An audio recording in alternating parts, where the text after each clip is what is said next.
I believe life is a big venue, and we have choices as to where we sit in our life. We can sit in the balcony, which balcony seats are not very good. And oftentimes when you're in the balcony, it's view obstructed, it's just not the best seat in the house. Or we can sit in general admission. General admission is not bad. It's not great, but it's not bad. I wrote a book on how to get out of your comfort zone, so to me, people that live life in general admission are people that are stuck in a comfort zone. And then we could live in the front row. And that to me is where life is lived. Where are you with your work chair? Are you in the front row, general admission, or the balcony? Now, if you are front row in your work chair, it means you really, really, really love your job. You love waking up every day and going to work. You love the people you work with. You are so engaged, you're valued and you're honored, and people appreciate your opinion, and they hear you and they see you and they acknowledge you. Some people are saying to me that if you are that excited about your job, it's either your first week on the job or your last week on the job. So I keep track of all the things that I've done that just make me laugh, so that if I'm having a bad moment and then I have another bad moment and I'm tempted to have another bad moment, I want to snap out of it. So I review what's in my humor file to just lighten up my day. So I have one incident when I was up in Alaska. Do I have any people from Alaska here today? Okay, great. So you know what it's like in Alaska. Beautiful state up there. A lot of beautiful nature up there. But I met a woman in Fairbanks, and she warned me. She said, "Oh my gosh, Marilyn, there are so many men up here. Men to woman ratio. There's so many men up here that the odds are really good. But I have to warn you, I've lived here all my life, and the goods are really odd." She's nodding. Oh, yeah. So I walk into my audience, and they're all men in my audience. And I said, "Well, good morning, gentlemen." And the button on my blouse popped off. I thought, now that's funny. And then one time I was in Orlando, Florida, and I was going to speak at this really big women's conference. There were going to be about 3,500 women at this conference. And the Orlando airport, I don't like waiting in the cab line. So I went to the very front of the line, got out of my comfort zone, and started engaging in conversations with people to see if anybody was going to the same resort I was going to, if they wanted to share expenses. So after the third person, I finally got someone to say yes. So we're sharing a cab going to the resort, and he said, "Well, so what brings you to Orlando?" I said, "Well, I'm going to speak at this really big women's conference." And he got so excited. He's like, "I love big women."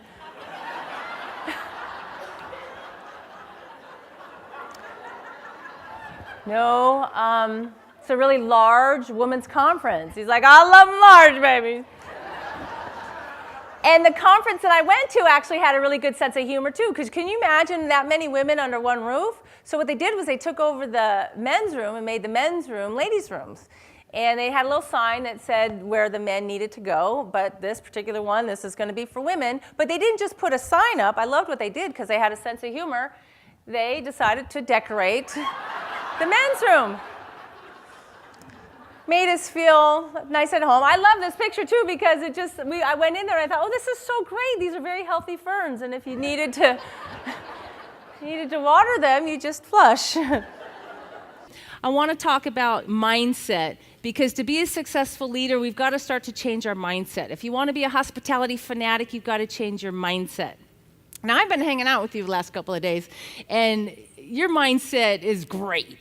But here are some ideas that not only will help you when you leave, but maybe you can transfer some of these ideas to all the people that support you. Take your job very seriously. There are parts of your job that you don't like. Take it seriously. When you say you're going to do something, do it. When you make a commitment, make a promise, even the stuff you don't want to do and don't like to do, take it seriously. And I learned that lesson from a second grader. This little boy's named Lin Hao. Lin Hao, I found out about him from the Summer Olympics. I'm so excited that we have an Olympian speaking today. But the Summer Olympics in Beijing, China. I was watching the opening ceremonies. And whenever you watch the opening ceremonies of any Olympic Games, they always have all the countries come in alphabetical order, with the host country coming in last. And every country represented has one athlete that is the designated flag bearer, right? So for Beijing, China, Richard, you'll appreciate this. Who do you think was the flag bearer? This guy right here, Yao Ming. So the millions of the people in the world, around the world watching the opening ceremonies are watching Yao Ming walk into the stadium, but he was not alone. He was holding the hand. He was next to this little boy, Lin Hao. Millions of people seeing this little second grader. Now, why? Why did he have the honor of walking in the opening ceremonies? Well, right before the Olympics, his elementary school was the epicenter of an earthquake, and he got out alive. And as soon as he got out alive, he went back in, found a classmate that was unconscious, picked him up, literally carried him to safety. And after he did that, he went back in and he did it again. He saved 2 of his classmates, and then he gathered all the children around, led them in song and in prayer to keep them calm until all the adults came and rescued them.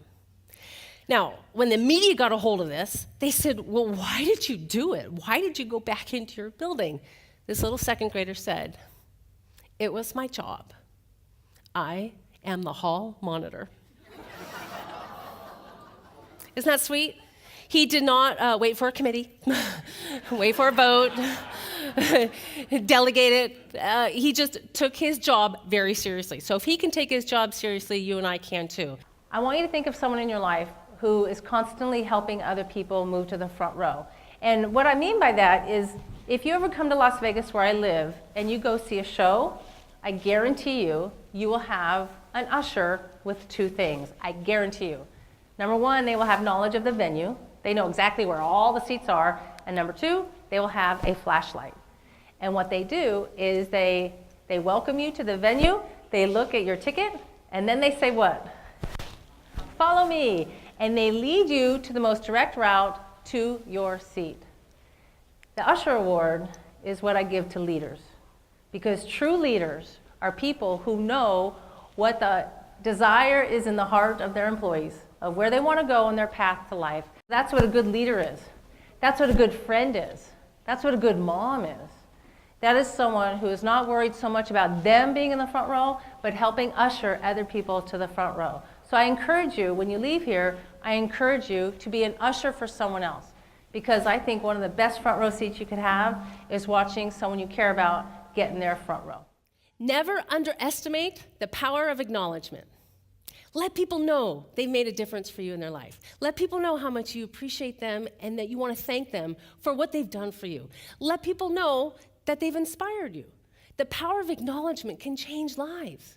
It changed my life. I did one time, I acknowledged somebody, and it literally changed the course of my life forever. I was in San Diego, where my SpeakInc people, woohoo! I was in San Diego, and I had been single for 7 years. And I thought, you know what, it's time for Moose to get a man. So, and I deserved a front row man in my life, so I decided to practice what I preach. When I speak, I talk a lot about goal setting, so I practice what I preach. I made a list of all the traits I wanted in a man. Came up with 356 traits on my list. And in the top 10, he had to speak fluent French. Why not? It's my list. So I'm at this event. I invested in my business. I go to this event, and it was a small business retreat, and in walks this guy. And he has this French accent. He talks like this, and I'm thinking, oh. And the whole weekend, I kept hearing this French accent, and I got so excited. I made a decision. And what are you like when you make a decision? You're on fire, right? So I made a decision. I am not going to wait for some man to come into my life to speak French. I'm going to go take a French class. So at the end of this retreat, I went and found him in the parking lot as he was leaving. And I said, excuse me, I just want to acknowledge you. You have no idea how much you've made a difference for me. Just by meeting you and hearing you all weekend long, I decided to take a French class. So I just want to thank you. And I swear that was my only intention. Much to my delight, he said, you do not need to take a French class. I can help you with your French. And so he took me out to dinner, and I took notes. And he took me out to dinner the next night, and I took less notes. And then I married him. I never would have seen him again had I not taken the time to acknowledge him. So don't ever underestimate the power of acknowledgement. If you have customers and you want to serve your customers, just learn from this one guy at the Ritz-Carlton. It was a family where the husband and wife and their little baby boy who had a blanket/pillow. I don't know what these things are, but it's like a stuffed animal pillow blanket combination. And this thing was named Georgie, okay? And this little boy loved Georgie every single night, slept with it, so of course I had to take it on vacation. And unfortunately, the parents left it behind at the Ritz-Carlton. So when they got home to Atlanta, this little boy was inconsolable, crying, couldn't go to sleep because he forgot Georgie. And the dad just made up a little white lie and said, son, I'm sorry, but it's okay, really, it's okay. Georgie just decided to extend his vacation. And it worked. The kid believed the story and went to sleep. So then he kind of freaked out and he called the Ritz-Carlton and he said, you gotta find this thing. And the guy in loss prevention that took the call, he said, guess what? We found it. And he was all good, because I kind of told a lie to my son, so could you please ship it back? And he said, yep, got you covered. Now the guy shipped Georgie back to that little boy, but he didn't just ship this little Georgie blanket pillow thing back. What he did was he took that animal and brought it to different places around the property and took pictures and created a little photo album. And then sent the photo album back to the kid saying, I'm sorry I missed you, but I extended my vacation. So here are just some examples. This is Georgie on the lounge chair by the pool. He's got his little sunglasses there. He's just enjoying himself at the Ritz. This is a picture of Georgie getting a massage. He's got little cucumbers on his eyes. He's in the spa, just chilling out. And then the last picture, that's Georgie at the computer. He wants to be in loss prevention now, so he's making himself his own little ID tag. So what was so cute about this is that the box came with the photo album, with the letter to the little boy saying, I missed you, but here's what I did. There were even some more pictures, like him in a golf cart and things like this. And it even included his little new tag, the security tag with this picture on it that he made with his name on it. Is that not the cutest thing? And this is just one employee doing something for a customer. That customer will be a customer for life.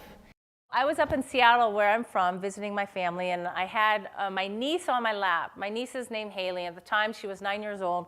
We were gathered around watching the fireworks, and she was sitting on my lap, and after the fireworks were over, she said, Aunt Marilyn, tell me about your new book. And I had just finished writing the Why Settle for the Balcony book, and I think she thought it was a children's book. I'm thinking, oh gosh, how do I articulate to my 9-year-old niece that life is too short to be stuck in the balcony of your life? Life is too short to have relationships that you're not honored. Life is too short to be in a job that you don't like. Life is too short to be unhealthy with your physical body and your mental health. It's too short. That you should embrace living life in the front row, however you define it for you. In the world, the sky is the limit. You can do anything you want with your life, and I want you to be happy. And I was thinking that's what I was going to say to her, but she interrupted me. As she's sitting on my lap, she said, Aunt Marilyn, I'm sitting in the front row right now. Oh. I said, oh, Haley, that's good. I go, can I use that? She said, sure. I said, should I put it at the beginning of my book or at the end of the book? Because it sounds like it should be, an anchor, either front or the back. And little Miss Haley said, put it at the beginning and dedicate it to me, too. It's like, how does a little 9-year-old know about book dedication?